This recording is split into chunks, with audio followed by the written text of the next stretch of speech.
Dr. So-and-so. You're on mute, rather.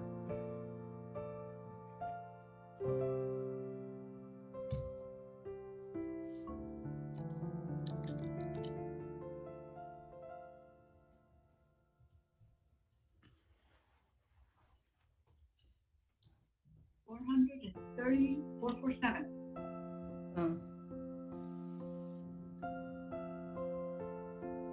And it gets to a specific number, do we sell? You can sell right now, to be honest. 500 something, so.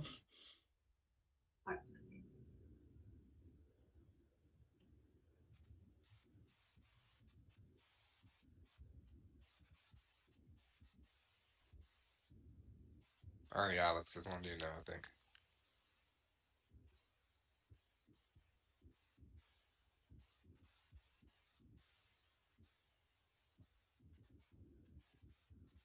Should we start?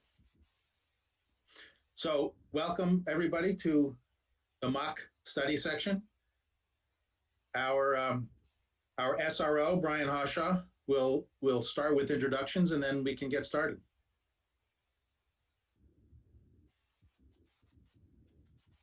Great. Thank you, everyone, for participating in this mock study section. We appreciate, in this study section, we appreciate the work all the reviewers are doing before the meeting and during the meeting. My name is Brian Hawshaw. I am the Scientific Review Officer and designated federal official for this meeting. Most of my work is done before the meeting, arranging the logistics, recruiting, and preparing reviewers. At the meeting, I make sure that NIH regulations and procedures are followed and take notes for the final summary statement. We can start with introductions of the reviewers and other guests. When I introduce you, please give your name, your university, and a very brief description of your area of expertise. We will start with our chair, Jessica. Thanks, Brian. My name is Jessica McElveen. I'm from the University of Cincinnati, and my expertise is in neuroscience, and I will be the chair for this meeting. My job today is to guide the discussion and ensure that it stays on topic. I will introduce each application and the assigned reviewers and direct the committee when it's time to discuss specific topics such as budget or to give final scores. Okay, thank you. And Lana? Hi, everyone. My name is Lana Shackham. I'm from the University of Florida, and my expertise is in pharmacology. Okay. Grace? Hi, my name is Grace Shen. I'm from St. Louis University, and my expertise is in biochemistry, and I study the role of cyclic A and B in opiate addiction. Okay, David? Hi, everyone. Thank you, Brian. My name is Dave Jett. I'm from Howard University College of Medicine, and my expertise is in behavioral neuroscience. Okay, Nishadi? Hello, everyone. I'm Nishadi Rajapaksa from Duke University. My area of expertise is in chemistry. Okay, Faye? Hey, good afternoon. I'm Fei Chen. I'm joining from UCLA, and my expertise is in alternative medicine. Thank you. Anil? Hi, my name is Anil Wali, and I'm from Wayne State University, Karmanos Cancer Center, and my expertise is thoracic oncology. Okay, thank you. Danielle? Hi, my name is Danielle Carlin, and I am from Kansas State University, and my expertise is in psychiatry and mental health. Okay, we also have an NIH staff who's observing the meeting. Like to introduce yourself, Sean? Yes, hi everyone. My name is Sean Gaylard, and I'm the program official from the National Institute of Drug Abuse, or NIDA, N-I-D-A. I wrote the request for applications, also called an RFA, that you will be reviewing. Before the discussion starts, the SRO has agreed to allow me to give you a description of the RFA and answer any general questions. My main role at the meeting is to observe and to take notes on the discussion. And I will be available for the duration of the meeting to address any questions about the RFA if the SRO finds it appropriate. Thank you, Sean. So before I turn the meeting over to the chair, I'd like to go over some legal issues involved in the So before you do that, Brian, let me introduce the whole topic of this mock study section. That I am your master of ceremonies. My name is Alex Politis. In real life, I am an IRG chief for the Infectious Diseases and Immunology A Integrated Review Group at CSR, Center for Scientific Review. And you should know that CSR, as well as the institutes, have booths set up with SROs available to answer questions using the Zoom webinar in the hours of 1 to 5 p.m. each day. We also have a number of other resources located in this system for peer review. So also, please make sure you get an idea from CSR about the Early Career Reviewer Program, or ECR program. The eligibility requirements can be found on the CSR website. Now, this is a mock study section. We're going to look at 3 applications. They are fake. The discussions are abbreviated. We included a few situations that you might see at a study section. The purpose is to give you an idea about how the discussion takes place, what happens in the black box of study section. Most R01 applications are reviewed in standing study sections at the Center for Scientific Review. Other applications are reviewed in special emphasis panels, or SEPs. This means that reviewers are recruited after the applications arrive. The other thing I wanted to tell you is that we are going to stop the review at specific time points and ask questions. And you will have the ability to answer those questions via a poll. So the poll is only going to last for about 30 seconds per question. So as soon as the poll comes in, please answer it, and we'll show everybody what the results were.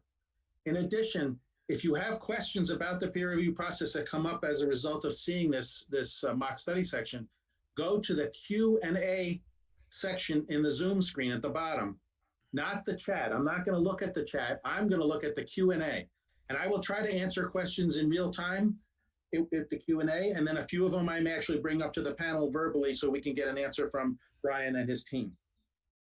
If you don't get the answers because there's going to be too many of them to get, go to one of the booths and get your answers there. Let's get started.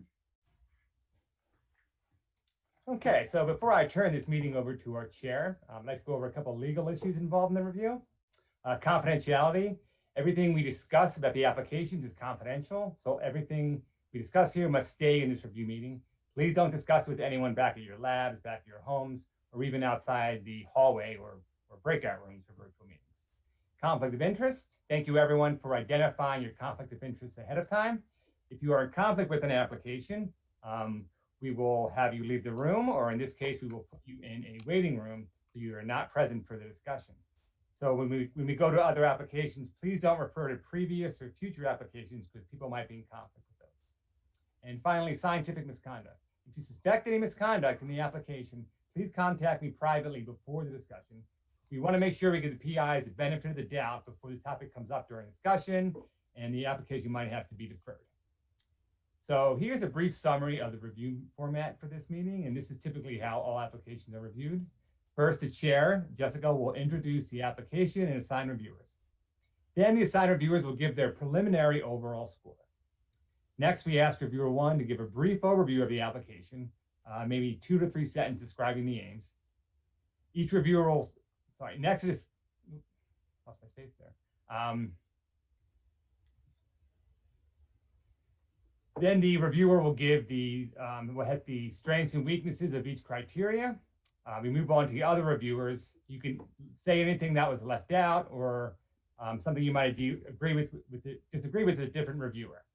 After the assigned reviewers speak, the discussion is open to the whole panel. Now, you can't participate in the discussion of any application for which you're not in conflict. After the discussion, the reviewers will state if there are issues with protection of human subjects, inclusion of women, minority, or participants across a lifespan, or use of vertebrate animals if these are applicable for the application. Then the assigned reviewers will give their final scores. If you're voting outside the range, we'll ask you to raise your hand at that point to let myself and chair know you're voting outside the range.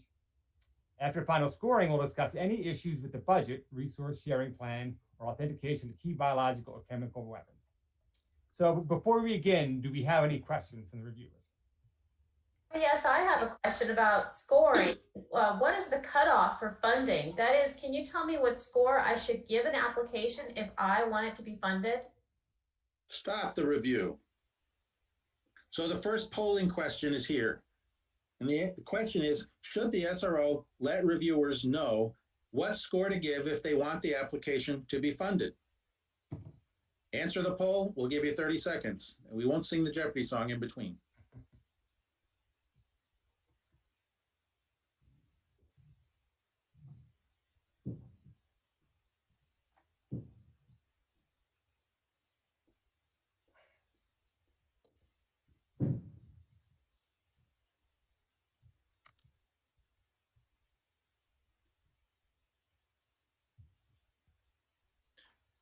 And the answer is, we're not going to actually see the answer, right? I'm just going to say it. Well, we can see the 92%. You can see it. Okay. 92% said no.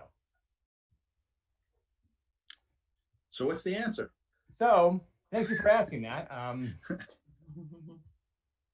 So in a review meeting, we do not discuss the F word, funding. We are here to assess and score the scientific and technical merit of the applications, and we do not make funding decisions. This is very important. At the second level of review, the advisory council for each institute, the advisory council considers the recommendations and scores in light of the institute goals and priorities to make funding decisions. The two stages of review are a cornerstone of the NIH peer review system. So before we start the review, I would like to ask the program officer if she would like to make a few comments about the RFA, since she was involved in writing the RFA. Yes, thank you so much. So we will be reviewing applications from an RFA from NIDA, NIDA, named Discovery of Novel Treatments for Opioid Use Disorders. The RFA is meant to support research on novel therapies that have not been approved for clinical use. The applications can focus on pharmacological, behavioral, or alternative treatments. At NIDA, we decided to allow a very broad range of applications. So this RFA is clinical trial optional. That means that the RFA will accept applications that either involve or do not involve clinical trials. Thank you for that summary, Sean. So I'd like to remind all the reviewers that there are separate review criteria listed in the RFA for clinical trials. So for these applications, please be sure to address the correct review criteria during the discussion. So I will now turn the meeting over to our chair, Jessica, who will guide the discussion from here on out. All right, thank you, Brian. Before we start the discussion, I wanted to remind everyone to focus on the review criteria that are listed in the RFA. So when presenting your evaluation, please focus your discussions on the score driving issues with your assigned applications. So we'll start with our first application. We do have one reviewer who is in conflict. So we'll have them go into a virtual holding room.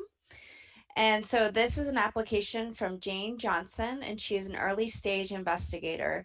The title of the application is IGF-1 as a potential treatment for opioid use disorders.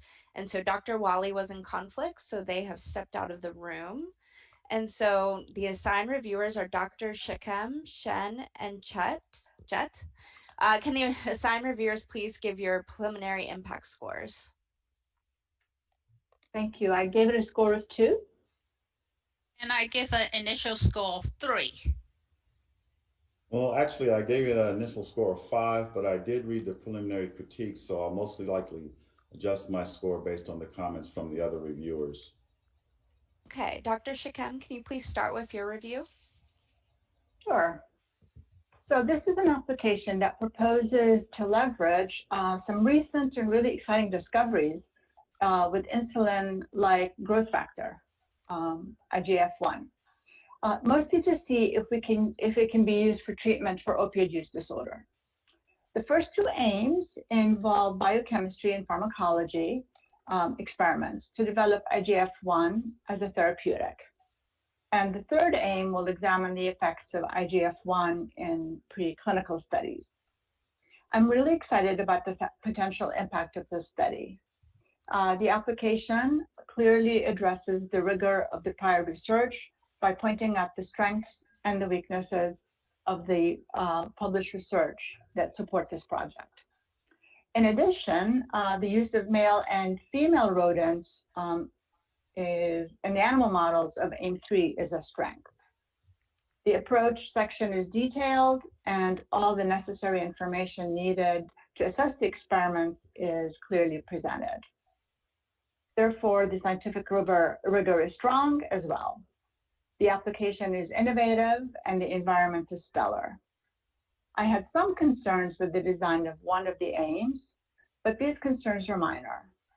I also gave the PI the benefit of the doubt on the strength of her publication record because she's an early stage investigator. That's all I have.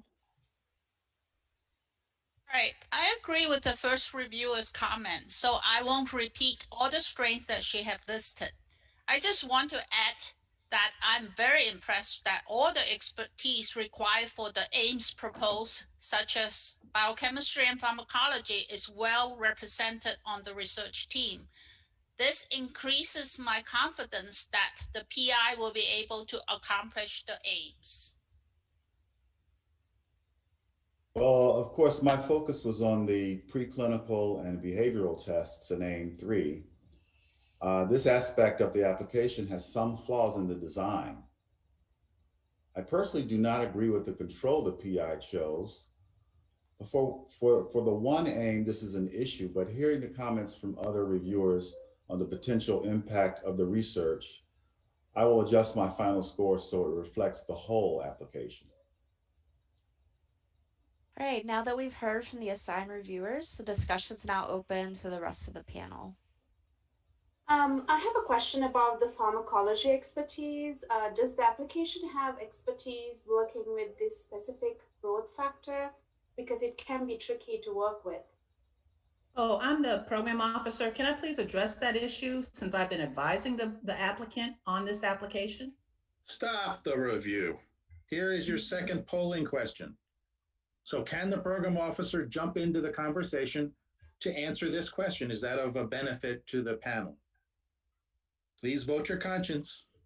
Vote early, vote often. And it's not rigged.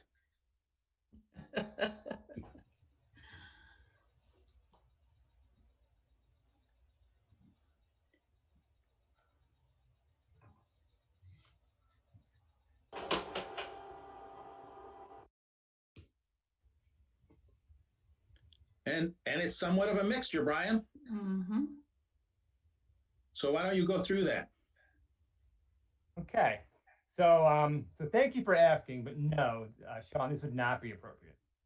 Program staff are here to observe the discussion, and they can answer general questions about the RFA if the SRO finds it appropriate, but they should not be involved in discussion of a specific application. It is very important that we keep the two levels of peer review separate. So I just, in response to the question raised about the expertise, there is a co-investigator with extensive experience with insulin-like growth factor. So I believe that that area is covered. This application involves the use of vertebrate animals, so we will discuss this before final scoring since it's a scoreable issue. Could the assigned reviewers please address this topic? Yes, the PIs adequately addressed the questions related to the use of vertebrate animals. I agree. I agree. Okay, I will now summarize the discussion. This application is from an early stage investigator. The goal of this experiment is to explore the potential for IGF-1 to be used as a therapy for opioid use disorder. The application addresses a clear need in the field, and the reviewers agree that the potential impact is high. Both rigor of the prior research as well as scientific rigor have been addressed. There was some concern about the control selected for the behavioral studies in AIM 3, but this was considered a minor point. We are now ready to hear final scores. Can we start with reviewer 1? Yeah, I remain at 2. I'll just move up to the 2 as well. Yes, and I'll go to a 3. So we have a range of 2 to 3. Does anyone wish to vote outside that range? All right, hearing none, we can continue, and all reviewers may now submit their final scores. Are there any budgetary comments? I think the budget is appropriate for the proposed work in the grant application. I agree. I agree as well. What about the resource sharing plan? The resource sharing is very detailed and all the appropriate areas have been addressed. I agree. Yep, I agree. And finally, has the authentication of key biological and chemical resources been addressed? Authentication plans for the growth factor are appropriate. I agree. Concur. All right, thank you. So we now may bring back our conflicted reviewer back into the conversation. So let me make a few comments before we go to the next one. The first comment is, thank you for all the questions. I am typing as fast as I can, and I'm probably not even coming close to answering all the questions. And the questions that I am answering, I'm doing so briefly. For those of you who know me, I can talk for hours. So I had to just quickly go through and try to give you the gist. The answers won't be maybe satisfying completely, but I'm trying to give you the answers that I have. So I wanted to tell you that in this case, at least 3 reviewers are assigned to each application, and sometimes more, depending on the complexity. Many applications are multidisciplinary, so reviewers might need to be assigned to an application really for 1 or 2 of the aims or of the types of things that are in the project. That is why the discussion is so important, and it's really part of our federal guidelines. ESI applications, or early stage investigators, are clustered, and they are given some considerations. In fact, one person asked, do they consider ESIs for non-R01s, and we don't. So for R21, for example, we don't mention that it's a new investigator, and we don't look at them in the same way as we do for R01s. There are certain times when a program officer can answer a question about an RFA or a programmatic issue, but it's always with the approval of the SRO. In fact, the SRO usually asks the program officer to speak on some aspect of it. There are 2 levels of review, and the merit review is focused here. So as Brian said, the program officer should not be interrupting and giving information that's not in the application. The review panel discusses and scores the applications. They don't make funding decisions. So the funding decisions are made in that 2nd level of review at the institute level. Now, some aspects of these things that they talk about affect the scores and others don't. And usually it's made pretty clear with respect to which things are not score driving, such as budget. When they get to budget, as an example, that is not included in the score. I'll keep typing, Brian. All right, we'll now move on to the next application. The title of the next application is from Tom Wilson, and the title is Novel Alternative Treatments for Opioid Use. There are no conflicts. The assigned reviewers are Drs. Rajapaksa, Chen, and Wally. Will the assigned reviewers please give their preliminary impact scores? 2. 2 from me as well. 1. All right, the scores are very close and indicate that there are many strengths with this application. And so the reviewers should emphasize the strengths of the application, specifically what favors led to such favorable scores. Dr. Rajapaksa, can you please start with your review? Yes, thank you. So this application proposes to test alternative treatments, specifically plant extracts, as a novel form of treatment for opioid use disorders. The PI is a renowned medicinal chemist who has experience developing plant-based medications. The rigor of the prior research is addressed based on the review of the literature in this field. A weakness that he does not have access to the plant extracts that they propose to use, and it does not appear they will have access anytime soon. Overall, even though there are a number of weaknesses with the approach and the level of innovation is marginal at best, the PI has a good working knowledge in the field that I'm sure he can figure out how to solve any potential design flaw and overcome any technical challenges as the study gets underway. Overall, I really like the application, and I'm really confident of the PI's ability to get the job done. Okay, so I'm the second reviewer, and I agree that the PI is very talented, but he hasn't published in the past few years, and maybe, the past decade or so. In addition, I'm not sure they have the resources and personnel to conduct the experiments. So I have another concern about novelty, that, the plant-based medications, they're now, the novelty is low because they are similar to the ones that are already being tested in clinical studies. Therefore, for me, the innovation is low.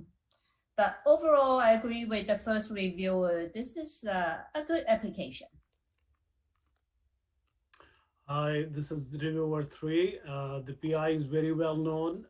When I was in graduate school, he was very well published. but not so much lately. I have another concern. The approach will utilize animal models, and in the application, they will only be using male mice. So, however, I do not agree with the rationale for excluding female mice in the design. And I have a question for the SRO. Should this affect my score? Yes, good question. So according to the guideline for rigor and reproducibility, sex as a biological variable should be addressed in the approach section of the application. The PIs will not be using both sexes, whether that's human subjects or non-vertebrate or vertebrate animals. They need to provide a justification, and this issue can affect the score. Well, in that case, I consider this another weakness with the application. All right, since we've heard from all the assigned reviewers, the discussion's now open to the rest of the panel. I'm not one of the assigned reviewers and I did not read the application. Can I comment on the discussion? Stop the review. Our next polling question. Can this reviewer participate in the discussion if they have not read the application? Vote in 30 seconds, please.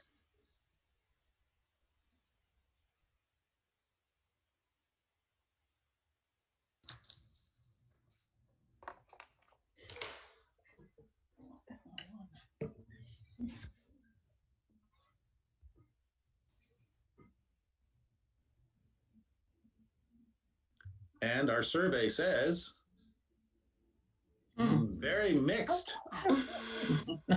Very mixed. This is very useful. So, Brian, tell us about how this works. It surprises a lot of people. So yes, anyone who is not in conflict with an application can participate in the discussion. Since everyone will be submitting final votes, you can also participate in discussion. So only the assigned reviewers are required to read the application. As you know, all the other reviewers not in conflict have access to the application. They sometimes do, but anybody who's not in conflict can participate in the discussion. I just want to say that I'm hearing a number of weaknesses. Lack of access to the compounds, little current work by the PI, and failure to address sex as a biological variable. That seems inconsistent with the scores in the high impact range that the assigned reviewers gave. Perhaps the assigned reviewers could speak a little bit more about how they came up with these scores. So I would like to thank you for pointing that out. I'd just like to say that for the reviewers, your assessment and scores should be based on what is presented in the application, not what the PI did years ago. In addition, the qualifications of the applicant are only one of the 5 review criteria for which your overall score is based. If there are weaknesses in the approach, we should not assume they will be fixed based on the comments in the summary statement. Can the assigned reviewers address this question? Yes, so you make a valid point. The application does have issues in the research plan, and the PI has not done a good job in discussing potential pitfalls and giving alternative approaches.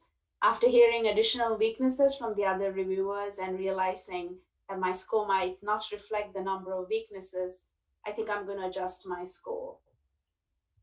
Yeah, I agree with the first reviewer, and I will also recalibrate my scoring. And as a tertiary reviewer, sorry, this is my first meeting, so I'm still calibrating my scores. I now see there are a number of weaknesses, so I will adjust my score accordingly. Are there any concerns with the use of vertebrate animals aside from the issues with the justification of the sex? This aspect is acceptable. All points have been addressed. I agree. I also agree. Okay, here's a summary of the discussion. The goal of this application is to develop new plant-based therapies for the treatment of opioid use disorders. The reviewers acknowledge that the PI has in-depth knowledge of the topic, although he has not published in almost a decade. There were also concerns about the availability of resources and personnel to conduct the experiments, the novelty of the approach, the use of only male mice without an adequate justification for excluding female mice, as well as a lack of discussion on potential pitfalls as well as alternative approaches. Can we now have final scores? Based on the discussion, I will raise my score to 4. Yeah, I will change my score to 4 as well. And I will move to 4 as well. We have a range of 4 to 4. Will anybody be voting outside the range? All right, hearing no one, you can now submit final scores. Are there any comments on the budget? The budget is acceptable. Yeah, I Agree. What about authentication of resources? So this topic has been addressed, and also the resources sharing plan is thorough and acceptable. Yeah, I agree on both topics. I agree as well. So let's go over a few things before we go to the third application. And this was asked in some of the questions, that only the assigned reviewers, which is typically 3 for something like an R01 application that we've been doing, have to read the application and give it a focused critique. Everyone else not involved and not in conflict can participate in the discussion, and they can also read the application, but they don't have to read the application in order to have opinion, ask a question. It's really a fundamental concept of peer review at NIH that the committee plays an important role in the scoring. It's not just the assigned reviewers. That's why we have meetings. That's why we have the discussions. We also want to mention that enhancing reproducibility through rigor and transparency is an ongoing topic at NIH, and we're doing that. I'll keep typing. All right, we'll now move on to the third application. We have no conflicts on this application. Well, actually, I just realized that I have provided a reagent to the PI for this application. So I only charge him for shipping the reagent, and I make this available to any investigators who request it. Will that put me in conflict with the application? So stop the review. Our fourth polling question. Is this reviewer in conflict with the application if she provided the reagent to the investigator? So please vote.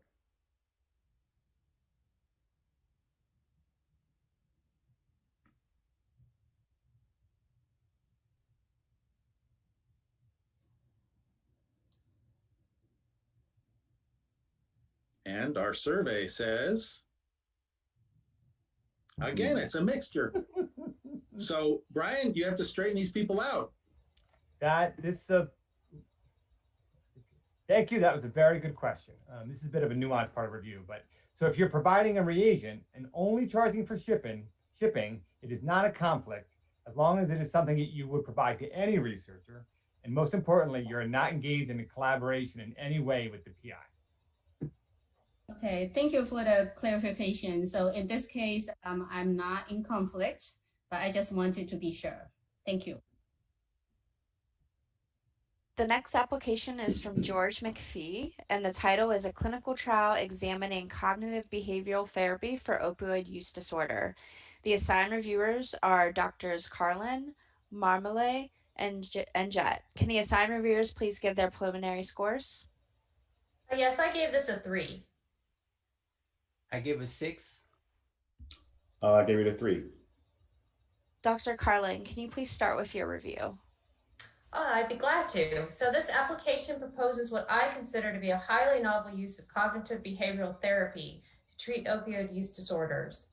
In the design of this cognitive behavioral therapy, or a sham treatment, will be administered to participants at a single clinical site who meet the DSM-5 criteria for opioid use disorder. The participants will have follow-up interviews at 6 months and 1 year to assess opioid use.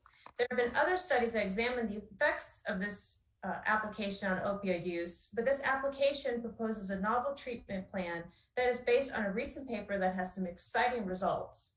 The paper indicates that longer CBT sessions may have a longer lasting effect on opioid use. The application is clearly written, and the PI is a leader in the field. All of the review criteria in the RFA that are specific to clinical trials have been addressed, and the study protocol has been included, and it is clearly written. The study timeline is feasible and well justified. Challenges and proposed solutions are adequately discussed. The experiments are sufficiently powered, including detection of sex-based differences. My score would have been better, but I have some concerns with the control sham procedure that they will be using, and I thought they could have included more information on the training of personnel at the clinical site. Right. So I agree with most of the strengths and weaknesses given by the primary reviewer. However, I gave a less favorable score because I believe that the investigators have misinterpreted the results from the key paper they cited. My concern deals with the rigor of the prior research. The investigators interpret the results to show that the new treatment has a longer lasting effect. However, I do not agree with this interpretation. Therefore, this leads to a flawed hypothesis because I do not think that the new treatment procedure will have any added benefit. This was a major score driving issue for my review.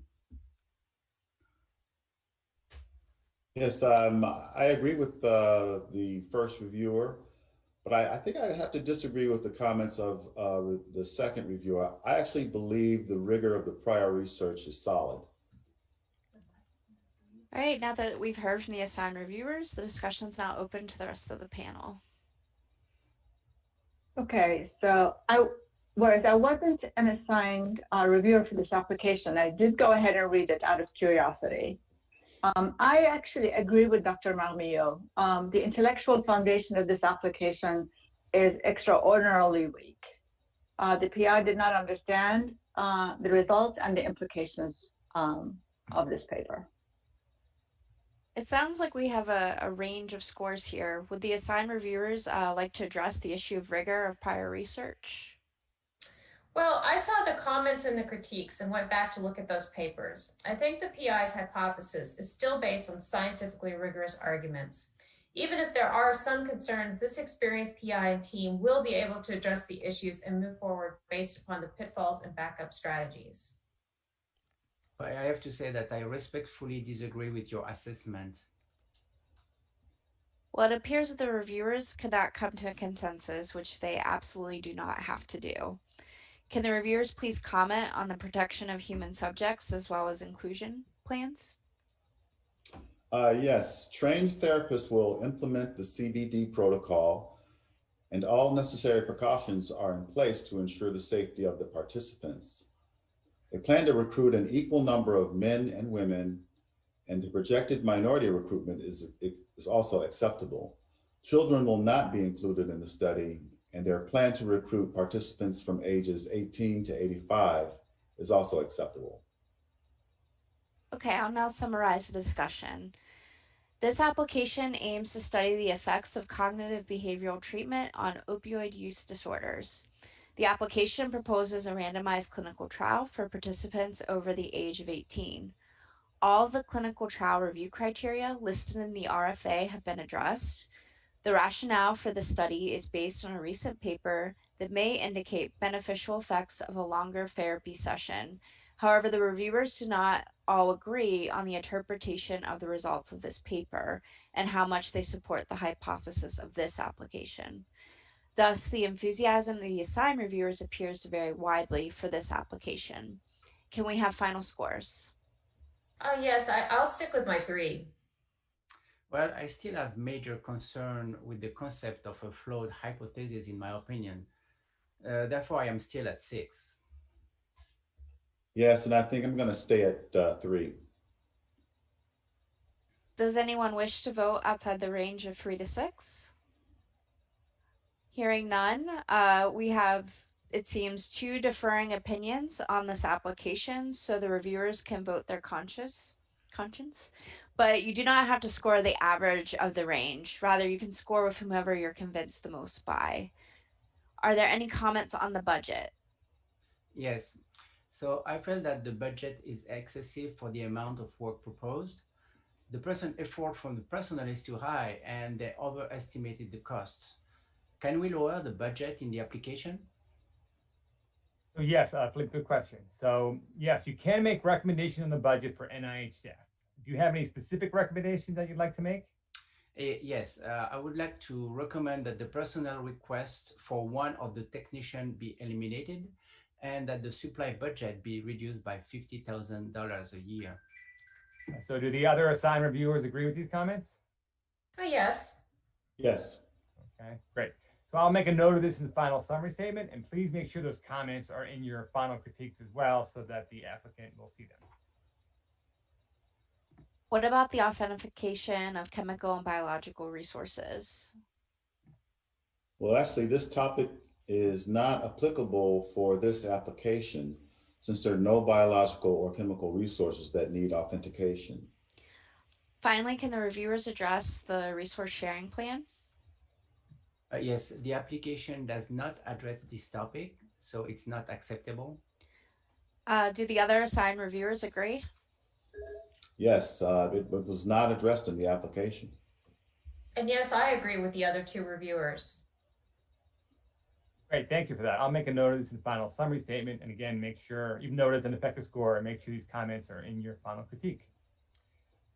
Great, so that concludes our meeting. Thank you, our chair, and thank you to the reviewers. One final thing, you will have 3 days to edit your final critiques and criterion scores. This is very important if your scores change as a result of the discussion. We want to make sure that the final summary statement that the PI receives will reflect the final score and all the discussion at the meeting. Thank you. So we have a few things to wrap this up. The first is that it's clear that the reviewers are not required to come to consensus. We don't, as SROs, push the reviewers into thinking the same way. That would defeat the purpose of the review. They are welcome to have a disagreement. In fact, one of the questions was, they seem so agreeable. Is that typical? And I think professional is typical, but agreeing is not always so typical. People do disagree on topics, and that there's nothing wrong with that.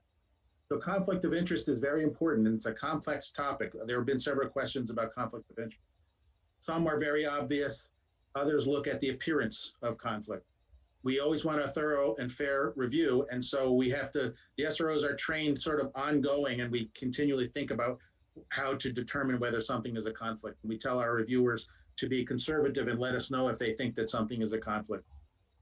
Most of them are very concerned about not being in a position where they would be conflicted. Rigor of the prior research has always been really part of the review. It used to be called more recently premise, but it's been more brought to the forefront recently, along with rigor, which is an age-old component of review, but it's now given a name. So now we have only a couple of minutes left. I've been typing answers as fast as I could, and I think I'm about a 10th into the list, so I apologize I didn't get your questions answered. And most of them are pretty straightforward. This last one, it says, please explain in more detail about the 15 to 25-minute average reviewer time spent on each application. That's during the meeting, 15 minutes during the meeting. Someone else asked me about how long does a reviewer take to prepare for the meeting per application. So maybe Brian has a different view. I thought for R01s it varies rather dramatically, but that I would think something like 8 hours per R01. Do you guys think that's a reasonable, rough guess? So it's not 15 minutes. They don't spend 15 minutes looking at the application. They spend many hours looking at the application, coming up with their critiques. And then they go to the meeting and they talk about it in something like this mock study section, maybe a little longer, but not much longer. It's a 15-minute average is what I shoot for R01s. Anyway, I'm sorry I could not answer all these questions. We're pretty much out of time, are we not, Brian? Yeah, just about. I'll just say there are a lot of questions about scoring. So the assigned reviewers they give their scores to set the voting range. People are able to vote outside the range. We ask them to raise their hand, mostly so we can make a note of it to make sure it's not a typo, because they're all submitting their scores online. We do say, is there a reason you're giving outside? Sometimes it's just because the comments were more negative than the scores or possibly more positive than the scores. But everyone else votes privately. So all the scores are typically are private, but the assigned reviewers will just set the range so everyone's in the same ballpark. Well, this is much more tiring to do it this way.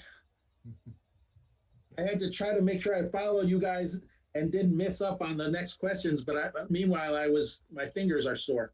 And there are a lot of questions about ESI status. So ESI status only applies to R01s. Even though you're in early stage of your career, only an R01 application is eligible for that. They're typically clustered at CSR, so they'll all be reviewed together. And they tend to get a bit of a break or consideration on publications and preliminary data. So here's a good one. Why is the score so high despite several points of weaknesses? And we do see that occasionally. There's some sympathy somewhere and we don't know where that is. We really want the merit to reflect the score. And that's what we, as SROs, try to encourage our reviewers not to inflate scores, but it can happen. All right, with that, we thank you for joining us. Have a good day, everybody. Thank you, everyone.